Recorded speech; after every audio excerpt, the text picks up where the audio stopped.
जब हिंदुओं की जनसंख्या घटेगी तो कहीं ना कहीं भारत में जिस तरह से मुस्लिम समुदाय की जनसंख्या बढ़ रही है और हमारे भारत में जनसंख्या का कानून उस तरह के नहीं आ रहा है कि हम दो हमारे दो तो सबके दो, किसी के 4 किसी के 10 किसी के 20, ऐसा नहीं होना चाहिए।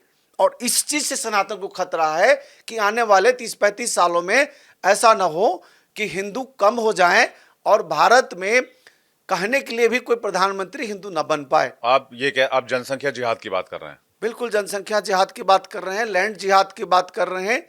आप देखिए कहीं रोड पर चादर डाल करके मजार बना दे रहे हैं लोग और जमीन हड़प ले रहे हैं। दूसरी बात, किसी मोहल्ले में अगर 100 हिंदू है और 1 मुसलमान है तो 1 मुसलमान को रहने में कोई दिक्कत नहीं है, वह शांति से मौज से रहेगा।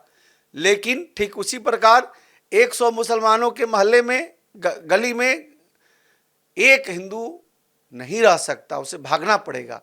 तो आज जरूरत है, सनातन को कष्ट कहाँ है?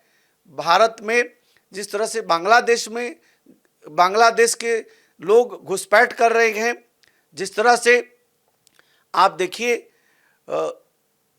पश्चिम बंगाल में हिंदुओं का विरोध हो रहा है और वहाँ की सरकार मौन बैठी रहती है, तो वहाँ सनातन का दिक्कत है। और भारत में असम को देखिए, पश्चिम बंगाल को देखिए, बिहार का सीमांचल इलाका, वहाँ का डेमोग्राफिक चेंज जो जिस तरह से हो रहा है तेजी से, उससे सनातन को दिक्कत है, उस पर हमें ध्यान देने की जरूरत है। लेकिन फिर एनआरसी की बात क्यों नहीं होती है? एनआरसी सरकार लाती है तो बड़ा विरोध हो जाता है जब चर्चा शुरू होती है। एनआरसी आना चाहिए, मैं तो एनआरसी का सपोर्ट करता हूं और शुरू से सपोर्ट करता हूं और आने वाले समय में एनआरसी आएगा। आप देखिएगा विवेक जी, एनआरसी आएगा, सीएए आएगा और सीए तो लागू हो चुका है, सिटीजन अमेंडमेंट एक्ट लागू हो चुका है, तो एनआरसी भी आएगा। अगले साल की मैं भविष्यवाणी कर रहा हूं कि पश्चिम बंगाल में जैसे बीजेपी की सरकार आएगी, ममता बनर्जी सरकार से बाहर होंगी, एनआरसी आएगा। अच्छा, भविष्यवाणी की बात की है आपने, मैं एक दो सवाल जल्दी से इस पर ले लेता हूँ, क्योंकि आपने कहा कि आप कई विद्याओं को आप उसकी साधना करते हैं। 2027 के बाद योगी जी आ रहे हैं उत्तर प्रदेश में दोबारा? देखिए, योगी जी 2027 में आ रहे हैं कि नहीं आ रहे उस पर नहीं हम बात करेंगे। बीजेपी आ रही है ना, और हो सकता है कि योगी जी देश के प्रधानमंत्री बन जाएं 27 के बाद 29 में, 30 में, यह भी हो सकता है। लेकिन योगी जी की सेना आ रही है, बीजेपी आ रही है, बिल्कुल तरीके से आ रही है और पहले से ज्यादा मेजोरिटी में आएगी। अच्छा, अमेरिका से जिस तरह की टसल हो रही है, आपको लग रहा है भारत के ऊपर जिस तरह का प्रेशर अमेरिका बना रहा है, उसमें भारत अमेरिका को चुनौती दे पाएगा, अमेरिका से जीत पाएगा in terms of pressure, mental pressure और कूटनीतिक दबाव जो चल रहा है, उसको लेकर कुछ आपने प्रेडिक्ट किया, कुछ देखा अभी तक? क्योंकि टसल पिछले विवेक जी, हफ्ते 2 हफ्ते से जारी है। अमेरिका खुद परेशान है और अमेरिका की जुबान का वैल्यू अब नहीं रह गया। जैसे पूरी दुनिया के लोग कहते थे कि सबसे ज्यादा साइंस और मेडिकल साइंस सबसे ज्यादा कारगर अमेरिका का है, और आप देखिए कोरोना में फेल कर गया, भारत की ताकत उसमें अच्छी थी। ठीक उसी प्रकार आज रशिया उसकी बात नहीं मानता अमेरिका का, ईरान नहीं मानता, इजराइल के खिलाफ भी अगर अमेरिका बोलता है तो इजराइल नहीं मानता, पाकिस्तान जैसे 2 देश नहीं मानते, वियतनाम नहीं मानता, वियतनाम से एक बार अमेरिका हार चुका है, बिल्कुल, नॉर्थ कोरिया नहीं मानता, तो जापान नहीं मानता, अमेरिका को कौन मानता है? अमेरिका का सिर्फ डॉलर का जो पावर है सिर्फ वही हावी है, इसके वजह से लोग मान रहे हैं। और आने वाले समय में अमेरिका में बहुत बड़ा रिसेशन आ रहा है और साथ ही साथ जो अमेरिका में रिसेशन देख रहे हैं और इंटरनल फाइट जो है, जो एलन मस्क का और डोनाल्ड ट्रंप का इंटरनल फाइट है, जिससे ट्रंप सरकार कमजोर होगा। और मैं मानता हूं कि भारत कूटनीतिक तरीके से मजबूत होगा, भारत ताकतवर होगा और भारत की जीत होगी। एक और सवाल, राहुल गांधी को प्रधानमंत्री बनते देख रहे हैं आप? मैं अभी अगले 25 साल तक भारतीय जनता पार्टी की ही सरकार देख रहा हूं, केंद्र में अगले प्रधानमंत्री और मैक्सिमम राज्यों में। और अगले प्रधानमंत्री के तौर पे? देखिए, अगले प्रधानमंत्री के तौर पर अभी तो मैं 2029 तक मोदी जी के ही नेतृत्व में चुनाव देख रहा हूँ। 2029 में भी 2029 में योगी जी के ही नेतृत्व में चुनाव देख रहा हूँ। हम्म। इसके बाद मोदी जी और योगी जी मोदी जी और योगी जी और 2029 अमित शाह, ये 2029 तीन में। लोगों का कॉम्बिनेशन जो है, हाँ। त्रिकोणीय कॉम्बिनेशन, इसी कॉम्बिनेशन में भारत सरकार चलेगी। 27 में अखिलेश यादव जी को देख रहे हैं कहीं आप उत्तर प्रदेश में, क्योंकि 24 के चुनाव में बड़ा दमखम दिखाया समाजवादी पार्टी ने और स्ट्रांग तरीके से कमबैक किया था।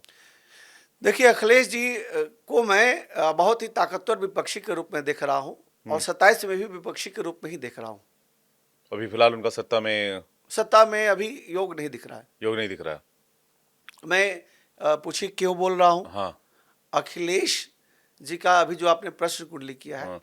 उसके आधार पर जो मंगल का वाइब्रेशन और मंगल की ताकत है, क्योंकि अभी मंगल की अगर हम बात करें तो कन्या राशि में है और इसके कारण से बुध और मंगल आपस में घोर शत्रु हैं।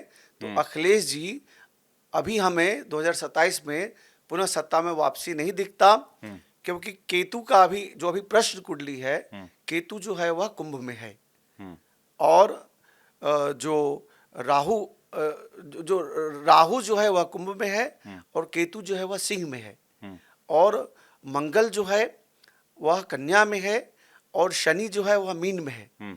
इन सब कारणों से जो प्रश्न कुंडली आप कर रहे हैं, इसके आधार पर 2027 में भी योगी जी ही दिख रहे हैं, बीजेपी की सरकार ही दिख रही है उत्तर प्रदेश में। उत्तर प्रदेश में योगी जी की चार्ट कभी आपने देखी? योगी जी की तो भविष्यवाणी मैंने किया है, आने वाले समय में देश के प्रधानमंत्री बनेंगे। योगी जी बिल्कुल बनेंगे। ये लिखा हुआ है। मैं प्रेडिक्शन किया हूं, निश्चित तौर पर योगी जी देश के प्रधानमंत्री बनेंगे। ठीक है आचार्य जी, आपने तमाम मुद्दों पर बातचीत की और सभी सवालों पर खुलकर जवाब दिया। मुझे लगता है कि और आपके जो प्रेडिक्शंस हैं वो देखते हो कितने सटीक साबित होते हैं और संत को लेकर, सनातन को लेकर जो आपने जो यहाँ पर बात रखी है, उम्मीद है वो लोगों तक जाएगी। विवेक जी, मैं बिल्कुल आपको बता दूं, दर्शकों को बता दूं कि मैं घोर सनातनी हूं और सनातन का ही पक्षधर हूं और मैं संतों का सम्मान करता हूं। अनिरुद्धाचार्य अपनी भाषा को ठीक करें। अनिरुद्धाचार्य समाज में आकर के हमारे देश की बेटियों से, बहनों से माफ़ी मांगे जी और अपनी कथा का वाचन करें। कोई उनका विरोध नहीं करेगा, लेकिन कथा में जिस तरह का जो हंसोट टाइप का जो होता है मुद्दे, जिससे लोगों ने सनातन का मजाक उड़ाने वाली स्थिति आती है, लाफ्टर चैलेंज वाली बात आती है, उसको छोड़ करके आप भगवत भक्ति पर काम करें। मेरा सपोर्ट रहेगा और मैं सनातन का पक्षधर हूं, विरोधी नहीं। बहुत बहुत शुक्रिया आचार्य जी हमारे साथ बातचीत जय करने श्री के लिए। राम। तो ये थे आचार्य शैलेश तिवारी, जिन्होंने संत पर, सनातन पर और देश के भविष्य को लेकर, इसके अलावा आने वाले राजनीतिक परिदृश्य में क्या चीजें हो सकती हैं उनको लेकर भी कुछ अनुमान लगाएं, कुछ भविष्यवाणियां की हैं। देखना होगा कि ये भविष्यवाणियां कहां तक सटीक बैठती हैं।